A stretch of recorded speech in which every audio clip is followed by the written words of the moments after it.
I'm Staff Sergeant Maya Torres, 29, and I worked my way up from a cramped Albuquerque apartment to leading soldiers with a clean record and hard-won trust. For years, I covered for my sister, sending money, smoothing messes, defending her when I shouldn't. But when a birthday gift she sent hit my desk and 10 minutes later our entire base went into lockdown, I drew a line that changed everything. Ever been blindsided by someone you gave everything to? Tell me in the comments, you're not alone. Before I get into it, tell me where you're watching from. And if you've ever stood up for yourself after being burned, hit like and subscribe for more true stories about boundaries and taking your power back. What happened next might surprise you. The package arrived on a Tuesday morning, standard brown cardboard with my name written in Mia's familiar scrawl across the address label. Birthday gift, the return address said in smaller print underneath her name.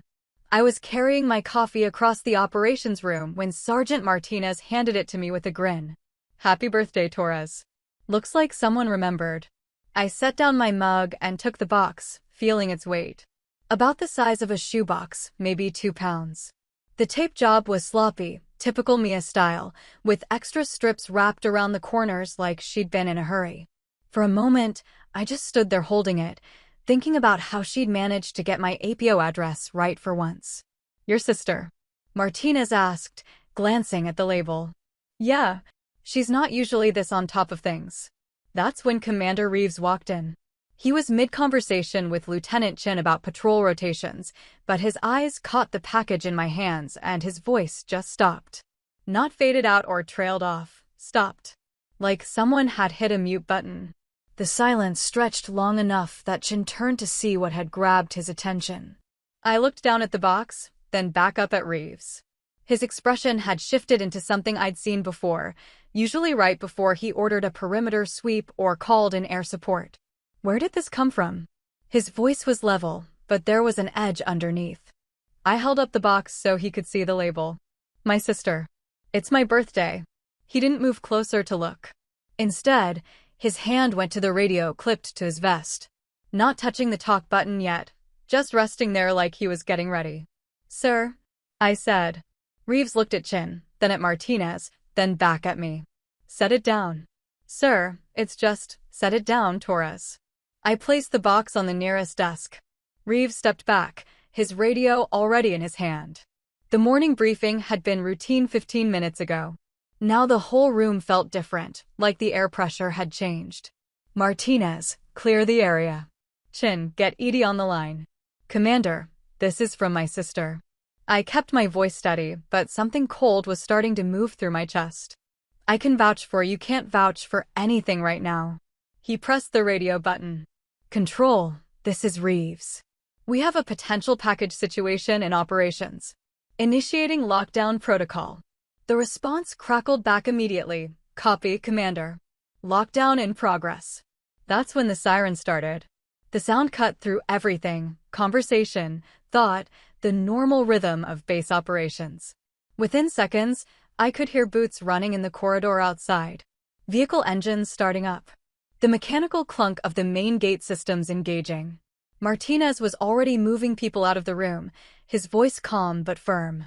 Everyone out. Standard evacuation procedure. Chin had her phone out, speaking to someone in rapid technical language I couldn't quite follow. Something about X-ray capability and chemical sensors. I stood there looking at the box on the desk. Mia's handwriting stared back at me. The return address was her apartment in Phoenix, the one she'd moved to 6 months ago after things went sideways with her boyfriend in Tucson. She'd called me about the move, asked if I could help with the security deposit. I'd sent her $800 without asking too many questions. Torres. Reeves' voice brought me back. I need you to step away from the package. I took 3 steps back, my hands automatically moving to my sides in a position of attention. Through the windows, I could see personnel moving in organized patterns across the compound. The flag that had been hanging loose in the still morning air was now snapping in the rotor wash from a helicopter somewhere overhead. Sir, my sister wouldn't. Your sister lives where? Phoenix. She have any new associates? Anyone new in her life? The question hit differently than I expected. I don't know. We don't talk that often.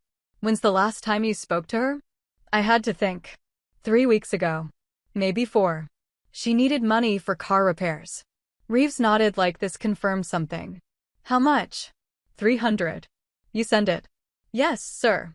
The ED team arrived then, 2 specialists in heavy gear, moving with the deliberate precision that came from handling things that could kill you. They set up their equipment without conversation, professional and focused.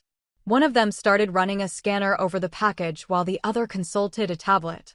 I watched them work, feeling disconnected from my own body.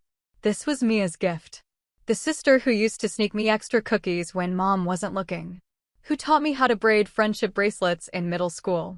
Who cried when I left for basic training because she said she'd miss having someone to watch terrible movies with. But it was also Mia who'd gotten arrested for shoplifting at 17. Mia who dropped out of community college to follow some guy to Vegas. Mia who always seemed to be one step ahead of trouble, or one step behind it, depending on how you looked at things. Initial scan shows no obvious explosive signatures, one of the EOD specialists reported. But there's something electronic inside. Multiple components. Reeves keyed his radio again. Control, extend lockdown perimeter to include family housing. No one in or out until we have full clearance. The base had gone quiet except for the continuing whine of the sirens. Through the window, I could see families being escorted to the community center, children clutching backpacks and looking confused. Mrs. Patterson from the commissary was holding her infant son, talking to one of the MPs with urgent hand gestures. All because of a birthday present from my sister. Torres, Reeves said. I need you to think carefully. Has your sister exhibited any unusual behavior recently? Any new interests, political affiliations, changes in attitude toward the military? I opened my mouth to say no, that Mia had always been supportive of my service, that she sent care packages and told people her sister was a soldier. But then I remembered her last phone call, how she'd sounded different. Distracted. And how she'd asked questions about base security that seemed odd at the time. I'm not sure, sir. The ED specialist looked up from his scanner. Sir, we're going to need to move this to the containment facility. Whatever's inside, it's more complex than a typical improvised device. Reeves nodded. Do it. As they prepared to transport the package, I realized I was still holding my coffee mug. The coffee had gone cold, and there was a small chip in the handle I'd never noticed before. Such a small thing, but suddenly it felt like the only solid, real object in a world that had turned uncertain. The lockdown sirens were still wailing when they carried Mia's gift out of the room. The investigation room smelled like industrial disinfectant and old coffee. I'd been sitting at the metal table for 2 hours, answering the same questions in different configurations. The walls were bare except for a clock that seemed to be moving backward and a security camera that tracked my movements with mechanical precision. Agent Morrison from CID had introduced herself with a firm handshake and a file folder thick enough to stop a bullet. She'd been professional, thorough, and completely unmoved by my insistence that there had to be some mistake. Tell me about your sister's financial situation, she said, pen poised over a legal pad covered in neat handwriting. She struggles. Always has. That's why I send money sometimes. How much money, total, would you estimate you've sent her over the past year? I'd been trying not to think about that number. Maybe $4,000. Morrison wrote this down without reaction. That's a significant amount on an enlisted salary. She's family. Does she have a job currently? She was working at a call center. Customer service for some insurance company. But I think she got laid off last month. You think? She mentioned it when she called about the car repairs.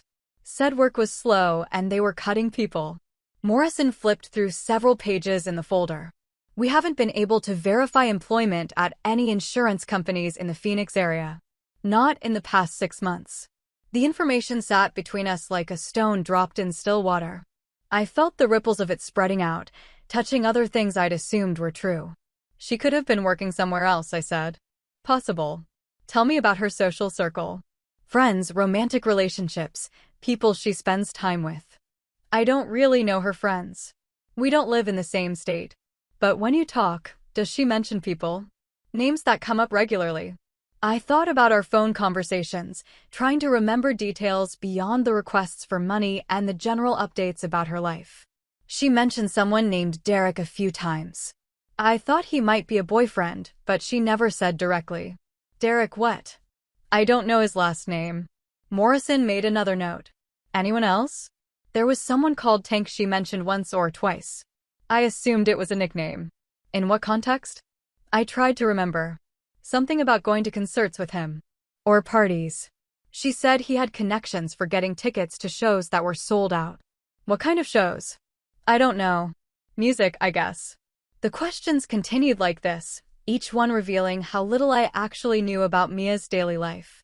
Where she went, who she spent time with, how she was really supporting herself. The sister I thought I was helping started to feel like a stranger I'd been sending money to out of habit. Let's talk about the package itself, Morrison said. When you saw it, did anything strike you as unusual? The tape job was sloppy. But that's normal for Mia. She's not detail-oriented. What about the weight? The size? It felt like maybe a book or a small electronic device. Nothing heavy. Did you shake it? No. Morrison consulted her notes. The package contained a tablet computer, a portable hard drive, and several USB devices. Also a note. She reached into the folder and pulled out a clear evidence bag containing a piece of paper. Mia's handwriting again, but neater than usual, like she'd been trying to be careful. Happy birthday, Maya. Thought you might find this interesting. Thanks for always being there when I needed help. Love, Mia. I stared at the note through the plastic. That's it. That's the extent of the written communication. The electronic devices are being analyzed, but preliminary examination suggests they contain information about base security protocols, shift schedules, and personnel files. The room went very quiet. Outside, I could hear vehicles moving around the compound, the ongoing activity of a facility that was still locked down because of something my sister had sent me. Agent Morrison, I need you to understand something. I had no knowledge of any of this.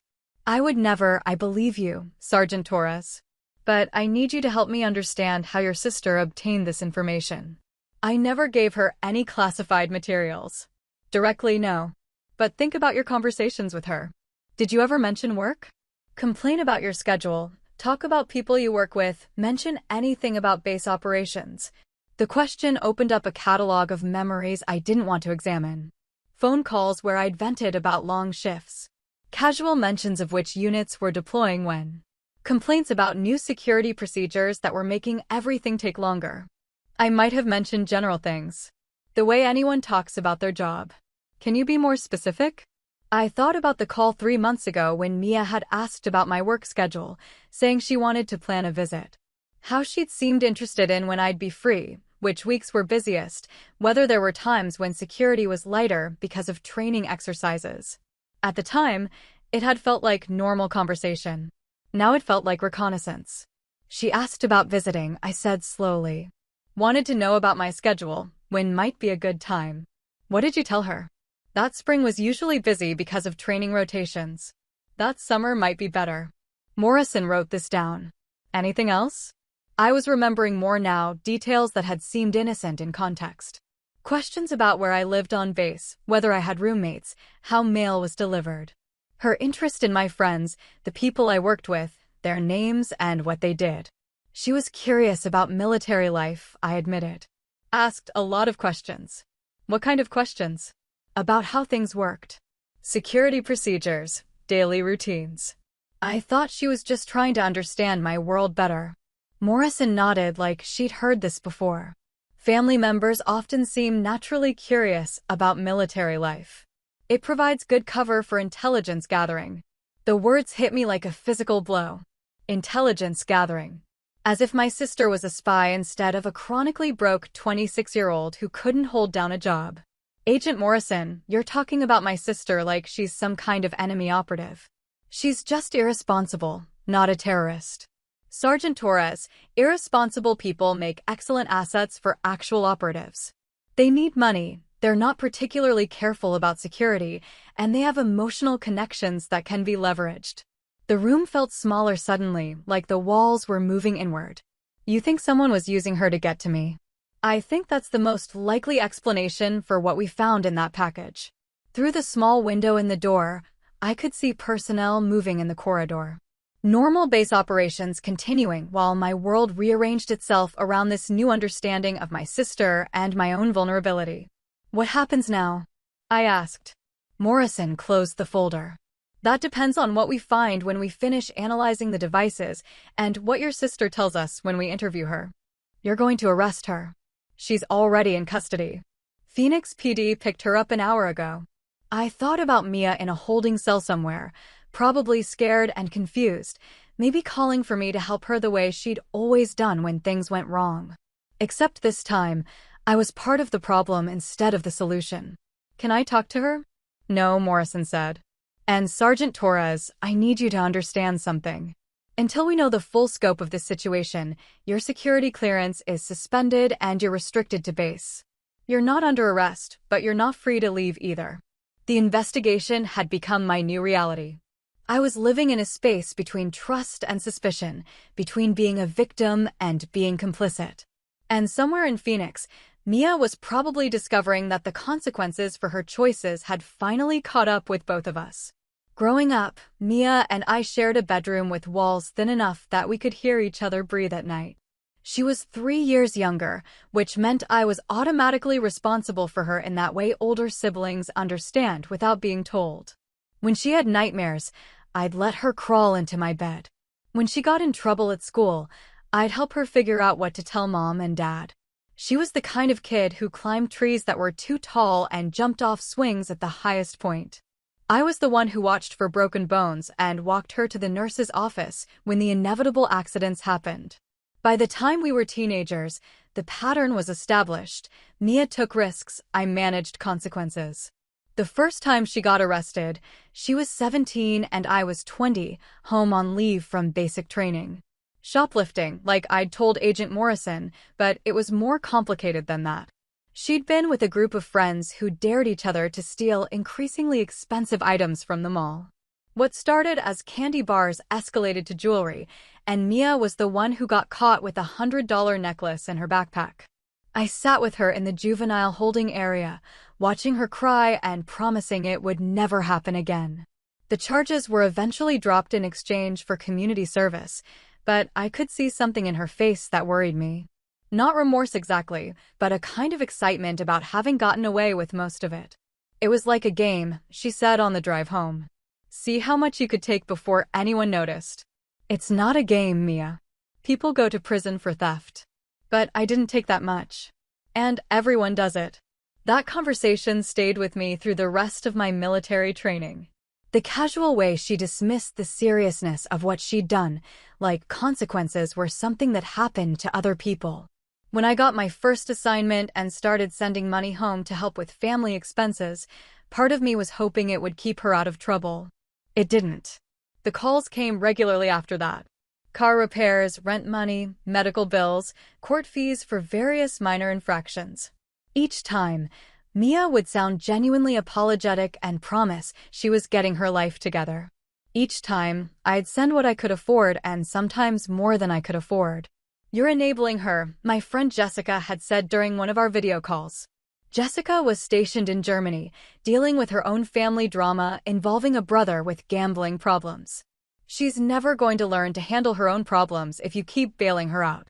She's family, I'd said, the same thing I'd told Agent Morrison. Family doesn't mean you have to bankrupt yourself to fix someone else's mistakes. But that's exactly what it had meant to me. Family was the people you protected, even when they made it difficult. Even when they made choices that put them in danger. I'd grown up believing that loyalty was absolute, that you stood by the people you loved no matter what. The irony wasn't lost on me now, sitting in my restricted quarters on a base that was still partially locked down because of my absolute loyalty to someone who'd been gathering intelligence about my workplace. I'd been thinking about Derek and Tank, the names I'd mentioned to Morrison. Trying to remember other details from conversations with Mia that might have seemed innocent, but weren't. She'd asked about my friends, wanted to know their names and what they did. She'd been curious about my living situation, about base layout, about schedules and procedures. At Christmas, she'd asked me to send pictures of the base. I want to see where my sister works, she'd said. I'm proud of you, and I want to be able to picture you in your daily life. I'd sent her a few photos from the common areas, nothing classified or sensitive. Just shots of the dining facility, the gym, the parking area outside my unit. Normal stuff that families share with each other. Except now I wondered who else had seen those photos. The restricted quarters were comfortable enough. A small apartment with a kitchenette, a desk, and a window that looked out onto the base motor pool. I had books, internet access for personal use, and permission to walk around certain areas of the base for exercise. It was isolation, not imprisonment, but the distinction felt academic. Commander Reeves had visited twice since the lockdown, both times to check on my mental state and to remind me that the investigation was ongoing. He'd been careful not to discuss details, but his manner suggested the situation was more serious than a simple case of a sister making bad choices. How long do these things usually take? I'd asked during his second visit. As long as they take, he'd said. The important thing is that we get it right. On the third day of my restriction, I got a call from my parents. They'd been contacted by Phoenix police and were driving from Albuquerque to see what help they could provide to Mia. My father's voice was tight with stress and confusion. Maya, we don't understand what's happening. The police are saying Mia was involved in something serious, but they won't tell us what. I can't discuss the details, Dad. I'm sorry. But you're okay? You're not in trouble. I looked around my restricted quarters, thought about my suspended security clearance and the investigation that would probably determine the rest of my military career. I'm okay, but this is serious and it's going to take time to resolve. My mother got on the phone then, her voice breaking. Mia says she doesn't understand what she did wrong. She says she was just trying to send you a nice birthday present. The present. The tablet, hard drive, and USB devices filled with information about base security. Information that someone had compiled and given to my sister to send to me, probably knowing that it would cause exactly the kind of disruption it had caused. Mom, I need you and Dad to be very careful about what you say to Mia and what you say to anyone else. This is a federal investigation now. Federal. My father was back on the line. Maya, what kind of trouble is she in? I couldn't tell them about the intelligence gathering, about the suspicion that Mia had been used as an asset by people who wanted access to military information. I couldn't explain that their youngest daughter was either a willing participant in espionage or a useful idiot who'd been manipulated into compromising national security. She's in serious trouble, Dad.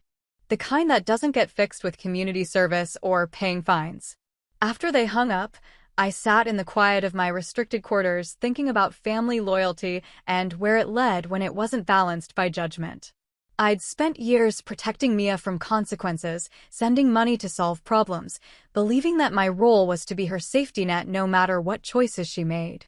But somewhere along the way, that safety net had become a vulnerability that put other people at risk. My loyalty to her had been used against my loyalty to the military, to my fellow soldiers, to the mission we were all committed to protecting. The base had returned to normal operations, but I was still suspended between worlds, not quite trusted, not quite blamed, waiting for an investigation to determine which side of the line I'd end up on. Commander Reeves found me in the restricted quarters 4 days after the lockdown, carrying 2 cups of coffee and looking like he hadn't slept much. He'd aged in the past week, new lines around his eyes and a tightness in his posture that suggested the investigation was taking its toll on everyone. We need to talk, he said, settling into the chair across from my small kitchen table. I'd been expecting this conversation, the one where he'd tell me whether my military career was over. The coffee was good, real coffee, not the industrial stuff from the dining facility, which seemed like either a good sign or a last gesture of respect before bad news. The electronic devices your sister sent contained detailed information about base security protocols, personnel schedules, and classified operational procedures, Reeves said without preamble. Information that could only have been compiled by someone with extensive access to our systems. Sir, I never provided any classified information to my sister or anyone else. I know. The investigation has confirmed that. He paused to sip his coffee. But the information had to come from somewhere, and the level of detail suggests it came from multiple sources over an extended period of time. I thought about the phone calls, the casual conversations about work, the photos I'd sent at Christmas. I talked about general things with her. The way anyone talks about their job. I understand. And under normal circumstances, that kind of communication with family members isn't problematic. But your sister was sharing information with people who knew how to use it. Derek and Tank? Among others. We're still mapping the network, but it appears your sister was connected to a group that specializes in gathering intelligence from military personnel through their family relationships. The words settled over me like a weight.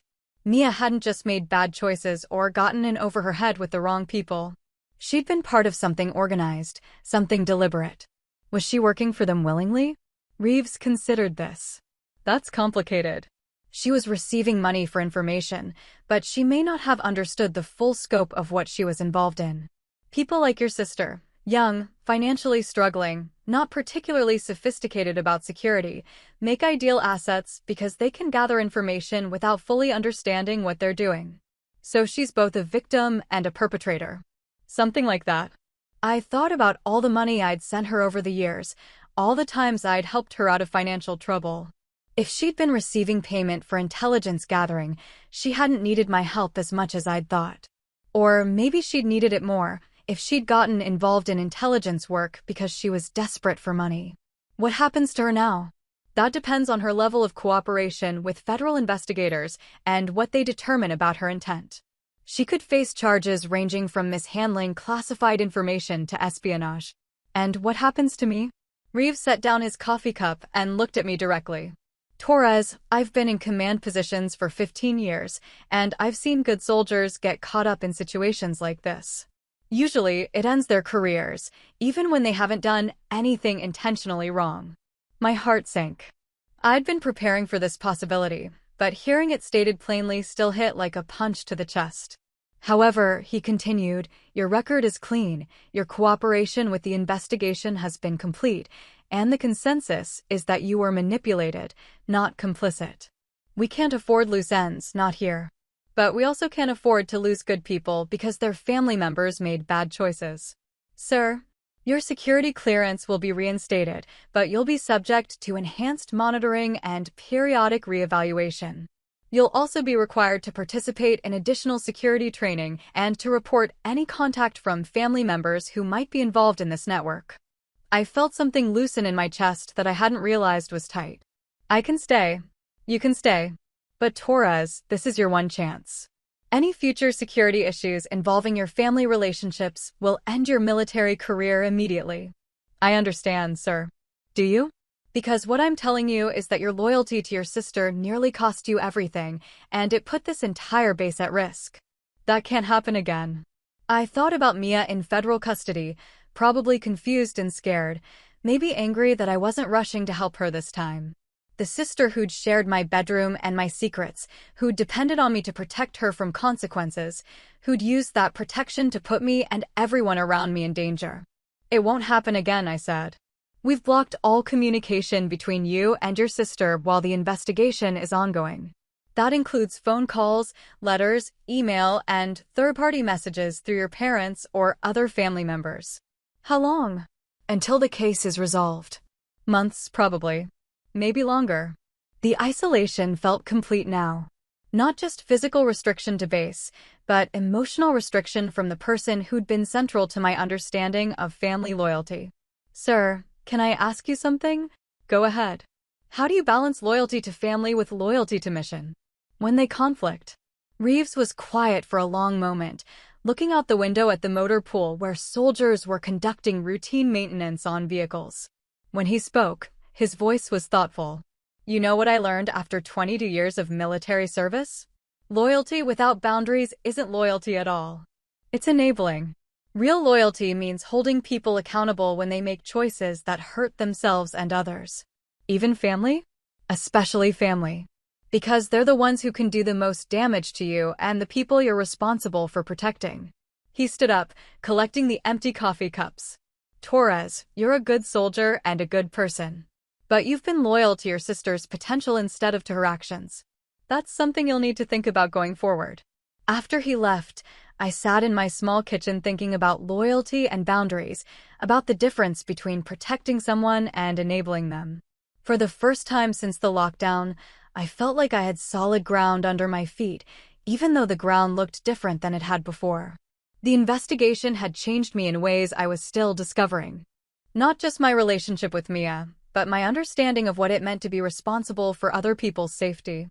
The soldiers I worked with, the mission we were committed to, the trust that made everything possible, all of that had been at risk because I'd never learned to say no to someone I loved. It was the hardest lesson I'd ever learned, but maybe it was the one I'd needed most. 2 months after the lockdown, I was back to full duties with a security clearance that came with extra oversight and regular check-ins with intelligence officers. The routine was familiar but different, like returning to a house where the furniture had been rearranged while I was away. I knew where everything was, but the muscle memory was slightly off. The enhanced monitoring felt intrusive at first. Additional paperwork for personal relationships, mandatory reporting of family contact attempts, periodic interviews about my social activities. But gradually it became just another part of military life, like PT tests and safety briefings. The price of staying in the career I'd worked hard to build. My fellow soldiers had been professional throughout the whole ordeal. No one asked direct questions about what had happened, but there were subtle indicators that the story had circulated through the base. Extra friendliness from some people, careful distance from others, conversations that paused when I entered rooms. I'd become a cautionary tale about operational security, which was probably fair. The work helped.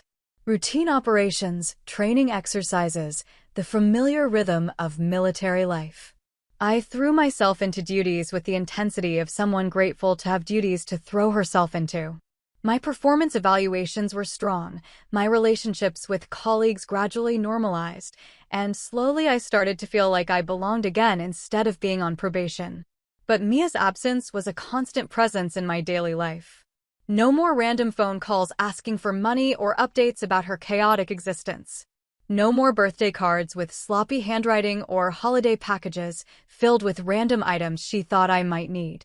The silence was what I'd asked for, but it felt heavier than I'd expected. My parents called occasionally, careful conversations about family news that avoided any mention of Mia's situation. They'd been told by federal investigators not to discuss the case with me, which created an awkward dynamic where we all knew we couldn't talk about the most important thing happening to our family. "Your Aunt Ruth is getting married again," my mother said during one call, her voice artificially bright. "Third time's the charm, I suppose." "That's nice, Mom." She asked if you'd be able to get leave to attend the wedding. "It's in October. I'll check my schedule." These conversations felt like elaborate dances around the empty space where Mia used to be. We all knew she was there in our thoughts, but mentioning her name had become forbidden, which made every other topic feel forced and incomplete. The investigation had concluded with mixed results. Mia had been convicted on federal charges related to mishandling classified information, but the espionage charges had been dropped in exchange for her cooperation with ongoing investigations into the network she'd been connected to. She'd received a suspended sentence with probation, which meant she wouldn't go to prison as long as she stayed out of trouble. I learned these details through official channels, not family communication. Agent Morrison had briefed me on the resolution as part of closing my case, her tone professional and neutral. "Your sister provided substantial assistance in identifying other members of the network," Morrison had explained. "Without her cooperation, we wouldn't have been able to map the full scope of their operations." "Is she okay?" "She's adjusting to civilian life with significant restrictions on her activities and associations." The probation terms are extensive. That was all I was told and all I was allowed to know. Mia had become a classified subject in my own life, someone I could think about but not contact, worry about but not help.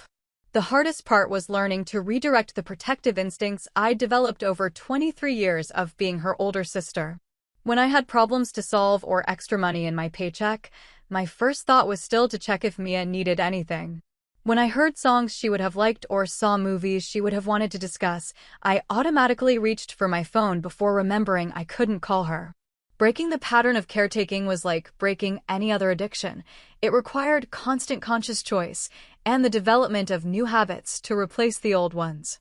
I started sending care packages to deployed soldiers instead of money to Mia. I volunteered for base family events instead of listening to her relationship problems. I redirected the energy I'd spent managing her crises into activities that actually helped people. The transformation wasn't dramatic or sudden. It was gradual, like physical therapy after an injury, daily exercises that slowly restored strength and function. Some days were harder than others, especially when I got news about family events she wasn't attending or holidays that felt incomplete without her chaotic presence. But gradually, I started to understand what Commander Reeves had meant about loyalty with boundaries.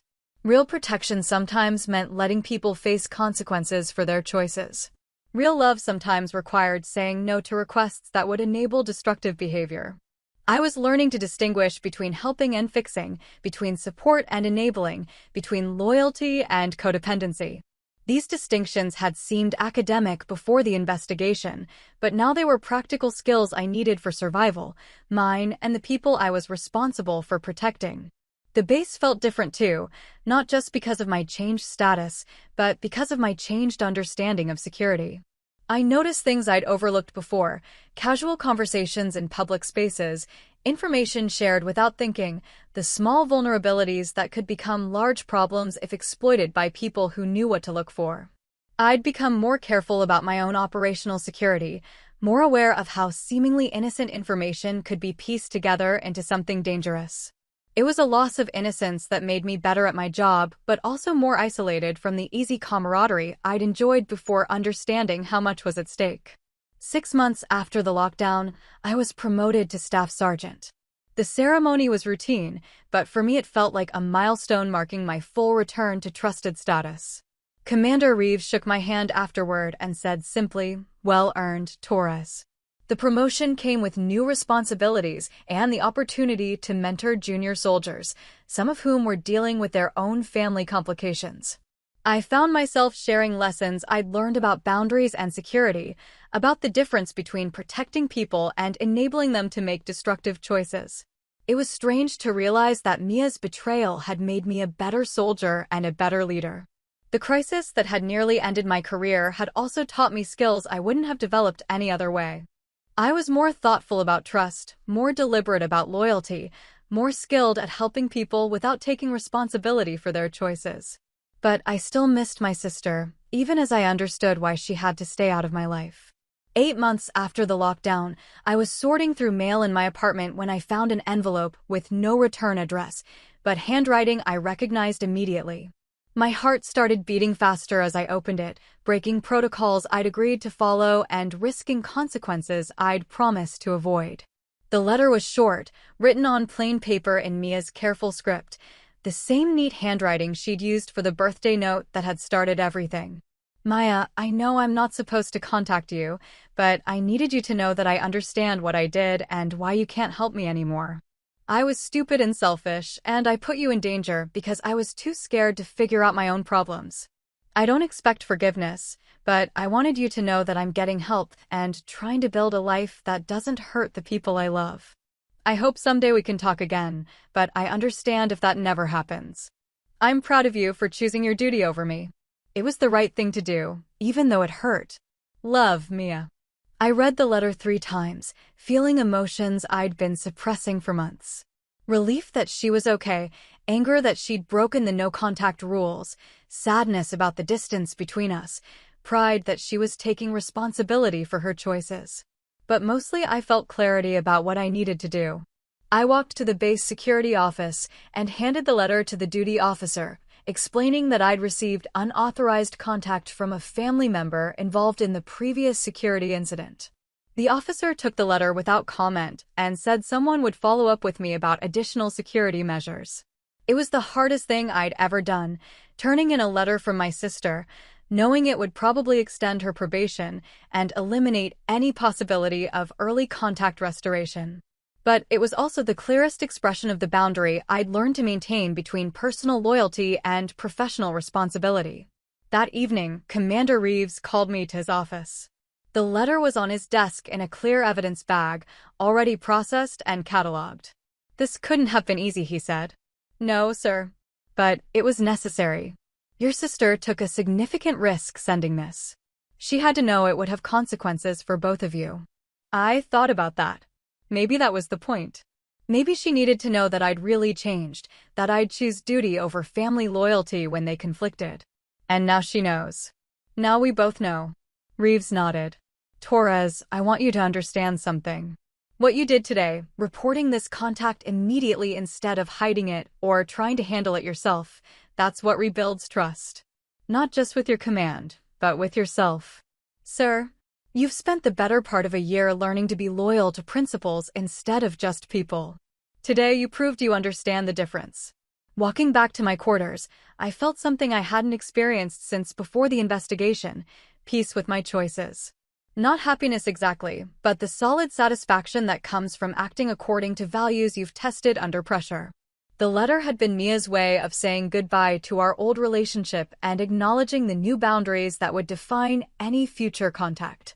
She'd taken responsibility for her choices and accepted the consequences of mine. In its own way, it was the most mature communication we'd ever had. I knew there would be additional security reviews, more restrictions, probably a longer waiting period before any family contact would be allowed.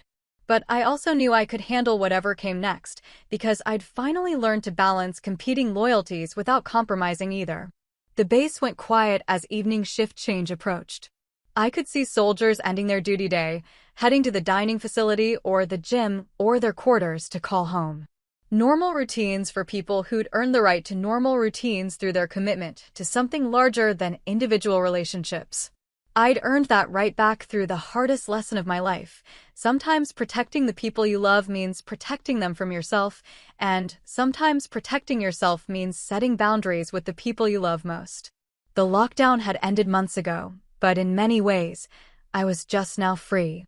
Looking back now, 18 months later, I can see the investigation clearly for what it was, not just a security incident, but the moment I learned the difference between loyalty and enablement, between protecting people and protecting principles. Mia and I exchange letters now, carefully monitored communications that happen quarterly with official approval. The relationship is formal and distant, nothing like the easy intimacy we'd shared growing up, but it's honest in a way our previous relationship never was. She writes about her job at a nonprofit organization, her court-mandated therapy sessions, her slow process of learning to make decisions without expecting someone else to handle the consequences. I write about my work, my promotions, my life on base. We don't discuss the investigation or the network she'd been involved with. We don't make plans to visit or talk about rebuilding trust. We acknowledge each other's existence and growth without pretending the damage can be undone. It's not the sisterhood either of us grew up expecting, but it's the relationship we've earned through our choices. The security protocols I follow now feel routine rather than restrictive.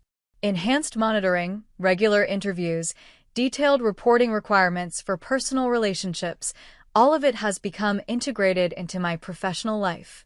My clearance level was fully restored after a year of probationary status, and my performance evaluations consistently note strong judgment and reliability. More importantly, I've learned to apply the same security thinking to personal relationships that I apply to professional ones. I assess people's motivations. I verify information instead of accepting it automatically. I maintain appropriate boundaries even with people I care about. It's made me more cautious in some ways, but also more genuine in my connections with people who've proven themselves trustworthy. The other soldiers in my unit know my story in general terms. Everyone understands that I went through a security investigation related to family issues and came out the other side with enhanced protocols. It's not uncommon in military careers, and it's created opportunities for me to mentor junior personnel who are dealing with similar challenges. Last month, I counseled a young private whose brother was asking suspicious questions about base operations. The private was torn between family loyalty and duty obligations, the same conflict I'd struggled with. I was able to help her understand that real protection sometimes means saying no to people you love, that boundaries aren't betrayal but responsibility. It feels like I'm choosing the military over my family, she'd said. You're not choosing the military over your family. You're choosing principles over convenience. There's a difference. She reported her brother's inquiries to security and avoided what could have been a career-ending compromise. Watching her make that choice with confidence rather than anguish showed me how much I'd learned about the integration of personal values and professional obligations. My parents and I have rebuilt our relationship around the new normal. We talk monthly, share news about extended family, discuss my career progression and their retirement plans. Mia's situation is acknowledged but not dwelt on. She's doing well in her restricted life. They're proud of how I've handled everything, and we all understand that some changes are permanent. You seem different, my mother said during their last visit to the base. More settled, somehow. She was right. The investigation had forced me to examine assumptions I'd never questioned, to develop skills I'd never needed, to make choices I'd never imagined having to make. The process had been painful, but the result was a clearer understanding of my own values and capabilities. I'd learned that loyalty without judgment isn't loyalty at all, it's just habit disguised as virtue. Real loyalty requires the courage to hold people accountable for their choices, even when those people are family, even when accountability is uncomfortable. I'd also learned that betrayal isn't always intentional or malicious. Sometimes people we trust make choices that put us at risk simply because they don't understand the consequences of their actions or because they're being manipulated by people who do understand. The betrayal is real regardless of intent, but understanding the context helps with forgiveness and moving forward. The base feels like home in a way it hadn't before the investigation. Not because the physical environment changed, but because my understanding of what I was protecting and why I was protecting it had deepened. The mission wasn't abstract anymore. It was personal in the best sense, grounded in clear knowledge of what happened when security failed. I'd been promoted twice since the investigation, given additional responsibilities, selected for leadership training programs. My career had not only survived the crisis, but had been strengthened by it. The skills I'd developed managing family drama had translated into better management of military operations. The emotional intelligence I'd gained from learning about manipulation and enablement made me more effective at building team cohesion and identifying potential problems before they became critical. Sometimes I wondered what would have happened if I'd never reported the unauthorized letter from Mia, if I'd tried to handle the family situation privately instead of involving command. Would I have been able to maintain both relationships without compromising either? Would the investigation have concluded differently if I'd shown divided loyalty? But those questions felt academic now. I'd made my choices based on principles I'd learned to value more than convenience or emotional comfort. The consequences had been exactly what they needed to be: clear, proportionate, and educational for everyone involved. The package that had arrived on my birthday had been wrapped in more than just sloppy tape and brown paper. It had been wrapped in assumptions about loyalty, family, and trust that had taken months to unwrap and examine. What I'd found underneath wasn't what I'd expected, but it was what I'd needed. A clear understanding of the difference between protecting people and enabling them, between loyalty and codependency, between love and responsibility. Mia's gift had been a test I hadn't known I was taking, and passing it had required letting go of the relationship I'd thought I wanted in order to build the life I actually needed.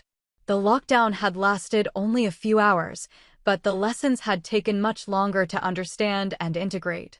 Now, when I see soldiers struggling with family complications or security concerns, I understand that the real battle isn't between personal loyalty and professional duty. The real battle is between the person you've been and the person you need to become, between the relationships that feel comfortable and the relationships that actually serve everyone's best interests. It's a battle worth fighting, and it's one you can win, but only if you're willing to acknowledge that some victories require letting go of what you thought you wanted most. The investigation was over. The lockdown had ended. But the transformation it had started would continue for the rest of my military career and beyond. A permanent reminder that the most important security protocols are the ones you maintain in your own heart. 2 years after the lockdown, I received orders for deployment to Afghanistan. The assignment came with a security briefing that referenced my previous investigation, not as a liability, but as an asset. My experience with intelligence gathering and family manipulation had given me insights that would be valuable in a theater where those tactics were common. You understand how these networks operate, Colonel Martinez explained during my pre-deployment briefing. How they identify vulnerabilities, how they exploit personal relationships, how they use emotional manipulation to gather information. That knowledge makes you more effective at protecting your soldiers from similar tactics. The deployment was my first extended overseas assignment since the investigation, and it felt like a final test of the lessons I'd learned. In Afghanistan, the stakes were higher, the security environment more complex, and the temptations to blur professional boundaries more frequent. Local interpreters with family members in need, contractors offering personal favors in exchange for information, coalition partners with questionable security practices. Every interaction required the kind of careful evaluation I'd learned to apply in my personal life. I found myself naturally taking point on security briefings for new arrivals, sharing practical lessons about operational security that went beyond the standard presentations. I talked about how intelligence gathering worked through personal relationships, how to recognize when someone was asking the wrong kinds of questions, how to maintain professional boundaries without becoming paranoid or isolated. The goal isn't to trust no one, I told a group of young soldiers during orientation. The goal is to trust appropriately, based on verification rather than assumption, based on patterns of behavior rather than good intentions. The deployment also gave me perspective on my relationship with Mia. The distance and communication restrictions of a combat environment made the supervised quarterly letters seem almost luxurious. I wrote to her about the landscape, the mission, the sense of purpose that came from knowing exactly what I was protecting and why. She wrote back about her work with veteran services, her night classes in accounting, her small apartment in a city I'd never seen. The letters were brief and careful, but they contained something that had been missing from our previous relationship: mutual respect. She respected my boundaries and responsibilities. I respected her efforts to build a life within the constraints she'd accepted. We weren't trying to return to our old dynamic or pretend the damage hadn't happened. We were building something new on the foundation of hard-earned honesty. Midway through the deployment, I was selected for the Non-Commissioned Officer Leadership course, a program that would prepare me for senior enlisted positions. The selection was competitive, and my commander's recommendation letter specifically mentioned my ability to balance competing loyalties and maintain security consciousness under pressure. Staff Sergeant Torres has demonstrated exceptional judgment in complex situations involving personal and professional obligations, the letter stated.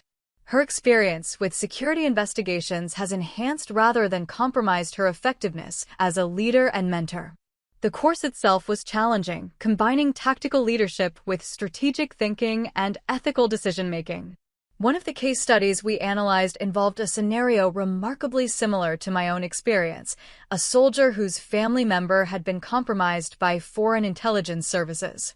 The other students in the class discussed the theoretical challenges of divided loyalty and security protocols, while I provided practical insights from having lived through the situation.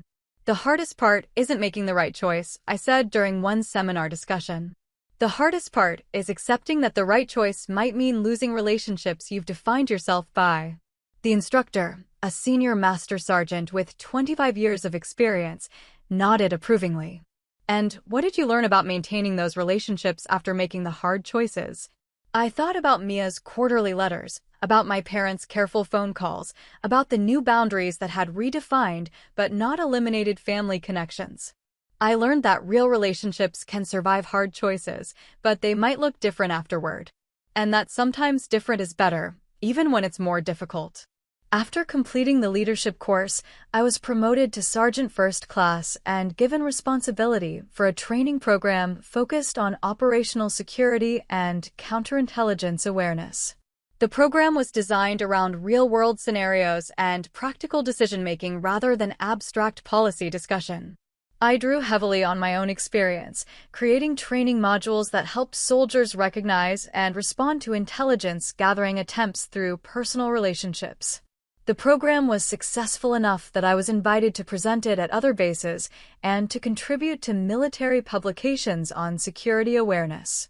My article, Family Loyalty and Operational Security: Lessons from the Field, was published in the Army's Professional Development Journal and generated discussion throughout the intelligence community. Writing about the experience publicly, even in sanitized professional terms, was another kind of closure. I was able to articulate lessons learned without revealing operational details, to share insights that might help other soldiers avoid similar compromises, to transform personal pain into professional contribution. The responses to the article were uniformly positive, but the one that meant most came from Agent Morrison, who sent a brief note through official channels. Your article accurately captured the complexity of these situations and provided valuable guidance for security personnel. Thank you for turning a difficult experience into a teaching opportunity.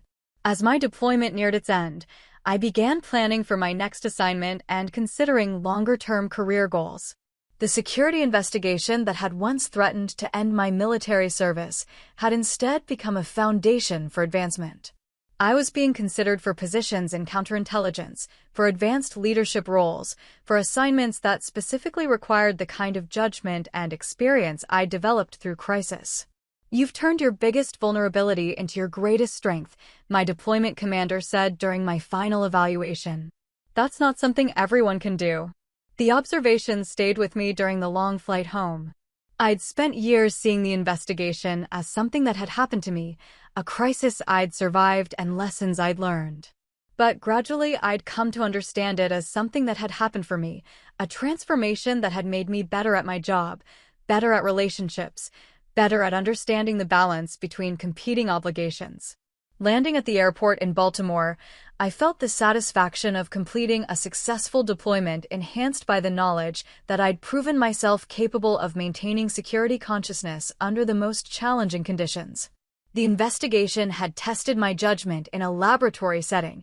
Afghanistan had tested it in the field. Both tests had been passed.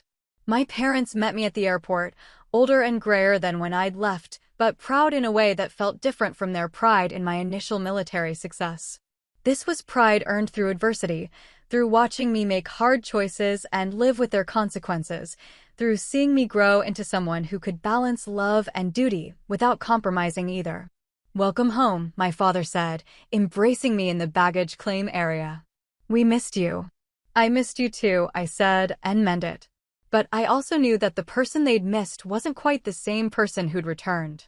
The deployment had completed a transformation that had begun with Mia's package, turning me into someone who could carry responsibility without being crushed by it, who could maintain loyalty without being consumed by it.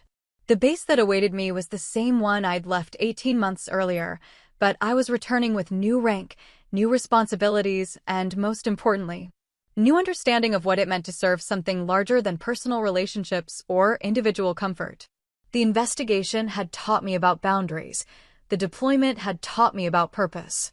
Together, they'd prepared me for whatever challenges lay ahead. As I walked through the familiar gates, past the security checkpoints that had once seemed routine but now represented layers of protection I understood intimately, I realized that the lockdown had never really ended. It had simply evolved into a permanent state of enhanced awareness, a continuous choice to prioritize mission over convenience, principles over comfort, collective security over individual desires. It was a choice I was proud to make, every day, for the rest of my career. And that was the moment I learned the difference between protecting family and enabling them. Sometimes the hardest choice is the right one. What about you? Have you ever had to draw a hard line with someone close to you? Did it cost you the relationship or make it stronger? Let me know your story in the comments. If this resonated, hit like, subscribe, and share it with someone who needs to hear that boundaries are strength, not betrayal.